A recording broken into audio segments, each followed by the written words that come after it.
Hey, what's going on, guys? Ben Splotich here, back with another great video. Obviously in the McDonald's parking lot here. This is such a random setting and such a different video quality, but guys, I shot this whole vlog in 4K. I didn't realize that if you want to make a proxy file of a 15-minute raw footage, that's gonna take a long time. It's Monday, it's 6 p.m. I'm trying to get this video out, but I'm really disappointed because I wanted to make this video a lot cooler. But you know, I want to upload a video a week, keep that consistency going. So without further ado, let's hop into it. Today, we're talking about how I shot my short film, The Sandwich. As always, guys, there is a blog post down in the description below. Actually, this week, I highly recommend you guys check it out. I put a lot of effort into that, and honestly, that blog post was kind of what this video was supposed to be. So I wanted to cover how I made this short film. I know it's a really small short film. It's like a minute and a half, and it only took us about a day to shoot, but I still think it's cool, and I want to break it down. So starting out, guys, with the pre-production, writing the script didn't take really that long of a time. This whole script is about a page long, no dialogue. It's pretty much an MOS film, so it's all action lines, which is honestly pretty easy to write when there's no dialogue at all. It's also a short film, so it's really easy. There's like one single story in the entire thing, which is really easy to write. So yeah, writing the script took me roughly a single day, you know, 2 to 3 hours writing it, maybe 2 hours revising it, and that's about as much time as I really put into the script, because that's really all it needed. The idea just came into my head and I kind of rolled with it, and I had already seen a lot of the film itself before I even wrote it down, so that was really easy. From there, I went into kind of what I like to call the spastic planner mode. When it comes to making short films, I really do enjoy planning the entire process out. It kind of makes me feel like Batman in that sense, where I get to plan oh, there's a little guy there on the bike. Hello. It kind of allows me to become like Batman in that sense. And there's a car that just drove by me. Hello, what are you looking at, buddy? Keep it fucking moving. What are we doing here, Tesla boy? You never seen a guy holding his phone vlogging in the McDonald's parking lot? Jesus Christ. It makes me feel a little bit like Batman in that sense, which is nice. Oh, there's somebody walking behind me now. There he is. It kind of makes me feel like Batman in that sense when I get to plan everything. So the very next thing that I kind of did was just comprise a shot list, more or less, of like puzzle pieces of how to actually make the film, which again, it's pretty easy to do. And like I said, a lot of the ideas like visually kind of came into my head beforehand, which was great.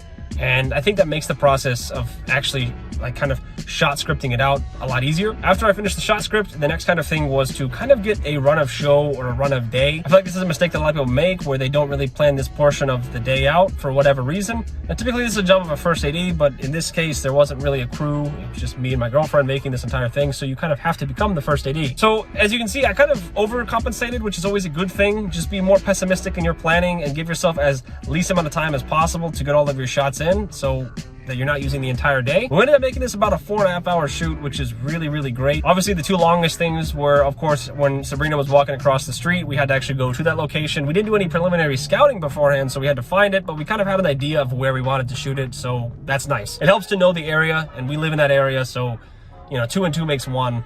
Not really, but you get what I'm saying. And yeah, once the planning was kind of finished, that's all the pre-production, really. I did one final touch-up on the script, and yeah. So something else that I did on Shooter, but I didn't do on this one, is called previs or pre-visual. I learned this from my roommate, and just, it's such, I can't believe I didn't think about it beforehand, but if you don't know what it is, you just kind of walk yourself through the film. It's really rough. It's like a storyboard, but in visual video format. So you take your phone and you go and record the house or whatever it is that you're filming, in this case, the sandwich. I didn't feel the need to do it for this one, because again, it's one page, and this wasn't really that complex. The shot list also is a good kind of, in my opinion, guide to kind of show you what you need. I kind of broke it down like by scenes and shots. So like shots that were in the refrigerator got their own section in the refrigerator shots. And at the grocery store, of course, we knew we needed 3 different kinds of shots: the bread, the turkey, and the mayo. So that equals another 3 shots. And I've been using this system pretty much since I started making short films out here. It's just kind of going down the list and crossing things out.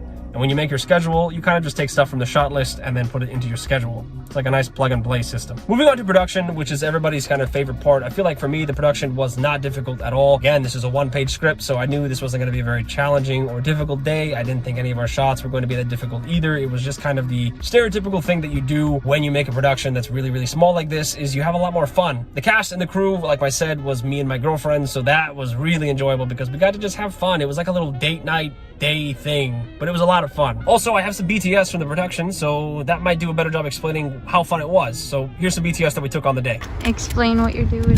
We're doing a lens swap. Wow! Okay, we have to ask the guy to film, like if we can film it. So I'm kind of nervous because we kind of need these shots. Yeah, that's it.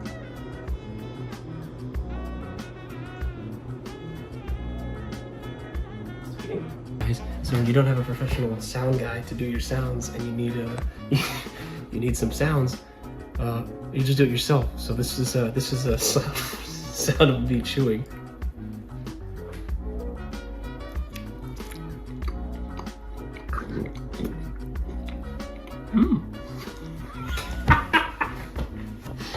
Thanks for watching this BTS video, guys. Thanks for everybody that made it happen.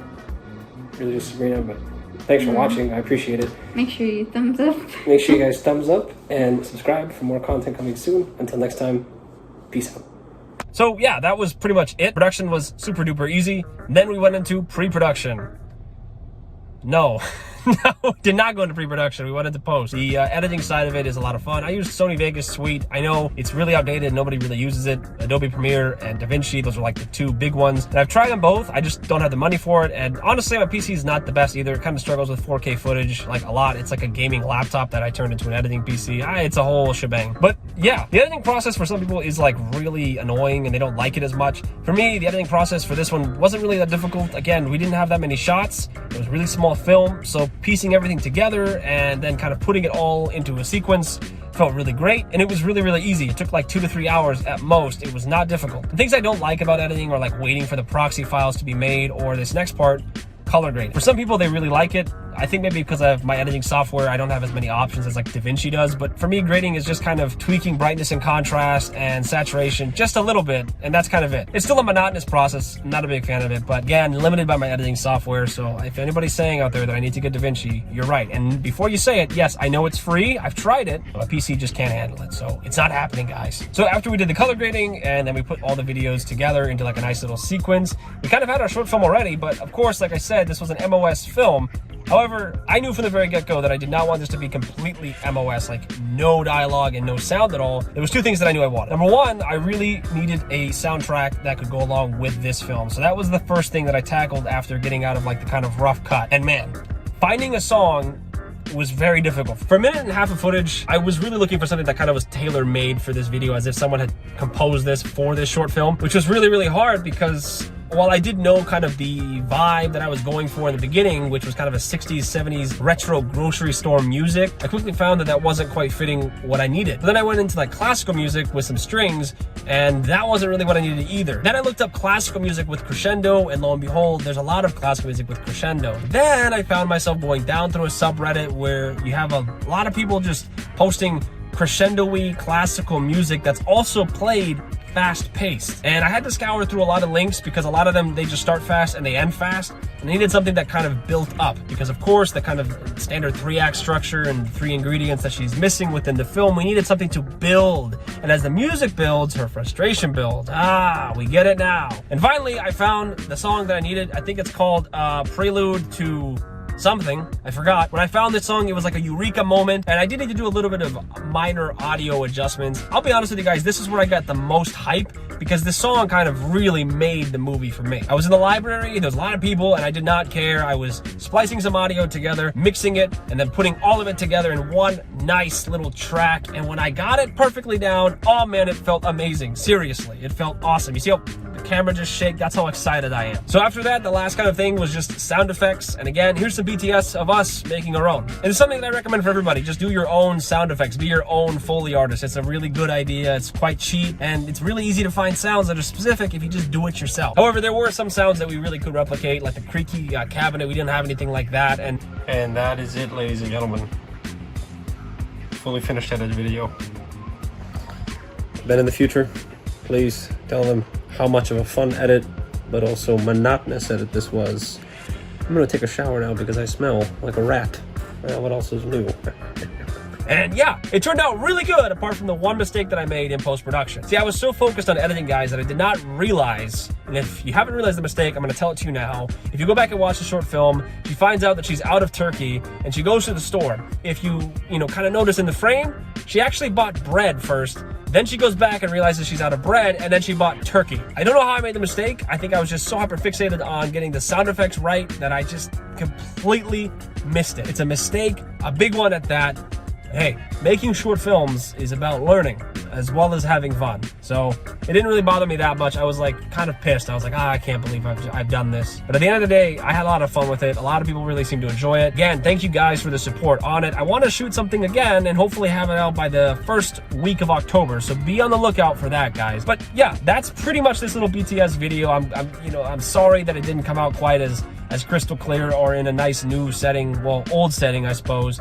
And this is also really random and so impromptu, but I wanted to get this video out because, I usually upload on Mondays, and you get the whole gist. I don't need to explain myself. But yeah, guys, if you like today's video, make sure you leave a like down below. If you guys like me, make sure you guys subscribe. By the way, we just hit 100 subscribers, so thank you guys so much for the support. I really do appreciate it. I think we're at 103, which is awesome. So again, thank you guys very, very much. And yeah, with that being said, guys, I'm gonna leave this McDonald's parking lot now. I feel like this is just the most random place I've probably ever filmed anything. So filmmaking, man, you gotta make stuff up on the spot. Anyway, guys, I'll see you guys next week, hopefully for some better footage and in a more stable location. Until next time, guys, peace out.